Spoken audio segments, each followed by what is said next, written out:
Hi, welcome replay viewers. Welcome live viewers if you're joining on the web. If you're joining, hi Rebecca Gore. Welcome, welcome. Hi Cordelia, welcome, welcome. So let me. Hi, how are you doing? It's a pleasure to meet you. Rebecca. Hi Cordelia. Oh, thank you. It's a pleasure to meet you. I'm glad to have you join. Can somebody, Cordelia, can you let Rena know that I'm live and send everybody over here for me, please? I appreciate it. So I'm going to turn this around.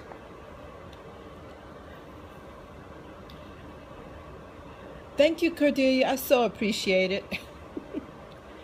I know Rena's got a great scope going, but I'm going to try and get in here. So I'll do a quick introduction. For those of you who are new to me, my name is Janice Temple, and I'm the founder of World Black History on Periscope. Hi, I.A. Lewis. Welcome, welcome. Welcome to the broadcast. And we are celebrating Black History Month by scoping every day. Hey, Marta, how are you? Thanks for joining. Hi, Missy Kissy T. That's cute. Hey, Rena, how are you doing? Welcome, welcome. Okay. Hi, Patrice. Welcome. Thanks for sharing. Hi, Robichaud. Welcome. Hey, how are you doing? Sloopy Bay. Welcome. Hi, D. Beck MW. Hi. So my name is Janice Temple, and if you're new to me, hey, sis. Sonia from Memphis. Hi, how are you doing, Sonia from Memphis? Please do share and invite your followers, and then also follow me, World Black History, by clicking down on the corner in there. Hi, Ty Gemini. So I'm going to get started. You're enjoying this? I'm so happy. Please join our Facebook group. So Rena's going to put up the information, and you are welcome to join. So I'm going to get started. I want to talk about this book called Gather at the Table. And the other day I talked about Thomas DeWolf, and he is the descendant of, are we YouTubing these? They're on Catch. We have a collection on Catch, Patrice. And so you can go, I will share the link, but please join our Facebook group. But they are on Catch. We have a collection. So absolutely, absolutely. So Thomas DeWolf is the descendant of slave owners.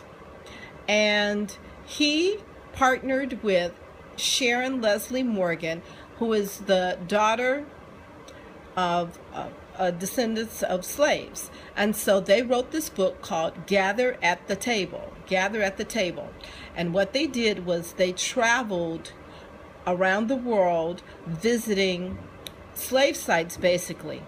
And they followed a healing guide, and they discussed race and, you know, the slave trade. And this is the book that is the result of their journey.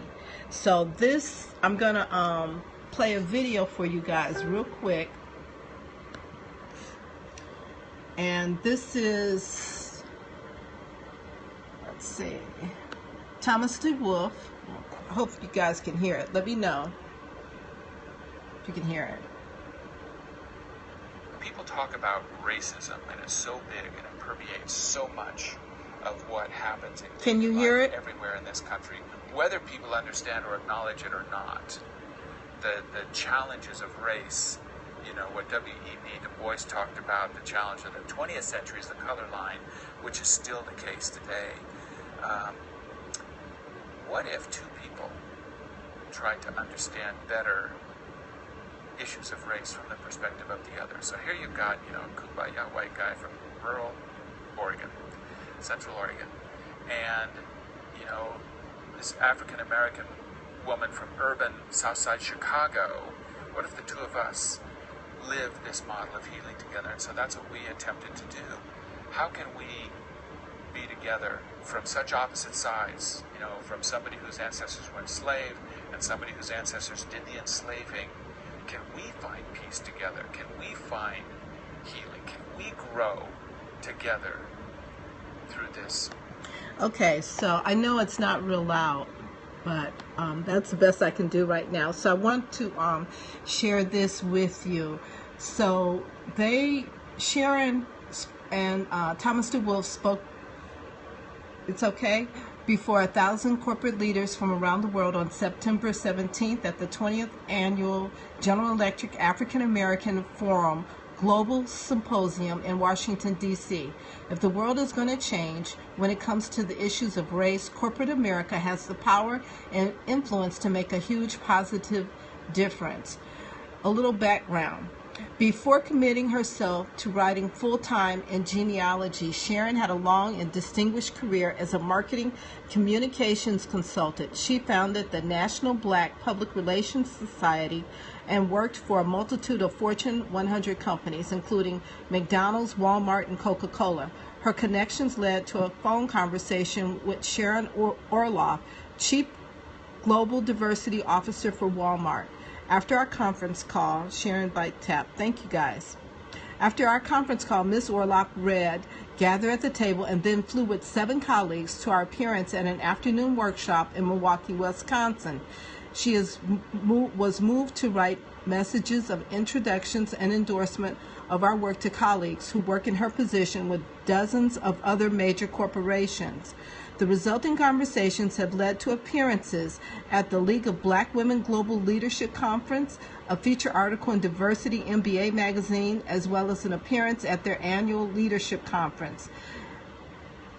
Where can you find this article? It is gatherathethetable.net, working with corporate America on issues of race. This is their website. And so it talks about working with corporate America because that's where the racism really lies in present day. And so the fact that gather at the table, corporate America and race, yes, gather at the table. So full day participation at GEAAF Global Symposium at Washington Hilton. In addition to our morning keynote presentation in DC, we led 2 afternoon workshops with approximately 100 participants each. But you may be thinking, hasn't corporate America contributed to the injustice and inequality? Sharon and I have discussed this at length. It is clear that the crossroads of liberty and commerce, the desire for profits, has regularly won out over liberty. The desire for profits without moral compass to guide the way has led to slavery, genocide, income inequity, and many other forms of oppression and injustice throughout the world and throughout history, many of which continue today. As we pointed out in our presentation in Washington, D.C., corporations continue to reap record profits due in no small part to the buying power of women and minorities. Women control $4.3 trillion in U.S. consumer spending. The purchasing power of communities of color exceeds $2 trillion. Global opportunity markets are primarily countries populated by people of color. African Americans, Asians, Hispanics, and Native Americans will represent 90% of the projected population growth in the United States over the next 50 years.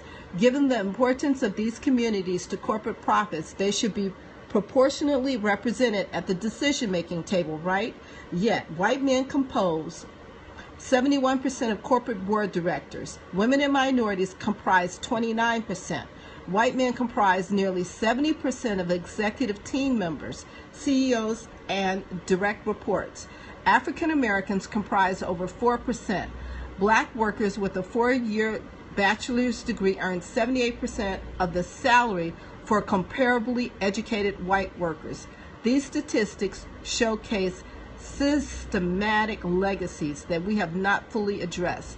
There's a lot more work to do.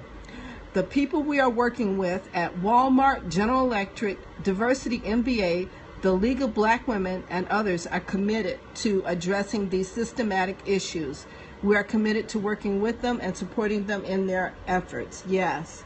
So this book is about healing slavery, and then they're also they're doing workshops, appearances, and they're addressing the inequities that are today.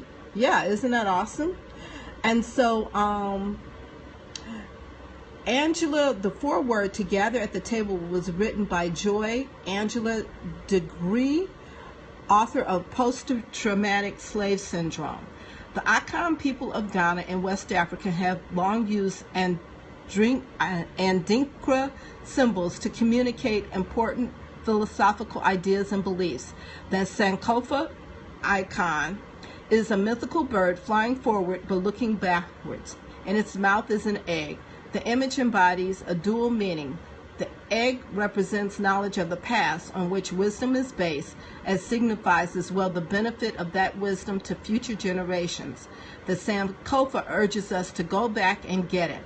This is precisely what Thomas Norman DeWolf, a white man who is the descendant of traders and owners of enslaved Africans, and Sharon Leslie Morgan, a black woman who was the descendant of enslaved Africans, committed themselves to doing. Over the course of an epic journey, they physically traveled thousands of miles, emotionally traversed oceans and centuries. Gather at the Table is the experience of two unique and courageous individuals, seen through their particular lenses and shared from their distinct vantage points. Hi, how are you doing, Alethea? Using genealogical records, historical references, and gut instincts, they venture to places, thoughts, and emotions few of us would be willing to experience. Hey, how are you doing? Oh, okay. That's awesome. Inspired by a healing model, they sought to understand their history and tried to make sense of it. Their end goal was to make their connections necessary. Oh, okay. Well, I'm glad you stopped in, Alethea. Catch the replay. So I'm about to wrap up anyway. So their end goal was to make connections necessary to healing themselves, and they ultimately hoped others from intractable wounds caused by slavery, racism, and the traumas of oppression. Too. So I just wanted to share with you guys this book, Gather at the Table. And so check out Sharon Leslie Morgan, and also check out Thomas Norman DeWolf. And I invite everybody to continue to participate with us in celebrating Black History Month by doing scopes. Please join our Facebook group. Rena, if you could put it up one more time. Yes, Gather at the Table is the name of the book. And then there's also a video. I don't know if you guys can hear it because it's kind of low. But if you go on the website, and Joy Degree, she talks about why Black history is not being shared the way that we would like to see it. It's because the Europeans would have to rewrite history. And so it's an excellent video. So go on the website and check it out. And we will see you tomorrow. We are doing Women in Black Wednesdays at 9 o'clock Eastern. So join us for that special scope. And we'll also be back at 2. And join our Facebook group. So thank you guys for participating like Doug grew. Thank you. 2 o'clock p.m. and 9 o'clock p.m. Oh, you're welcome. I'm glad you were able to join, Debbie. So join our Facebook group, and we will see you guys later. Thank you so much. Ciao.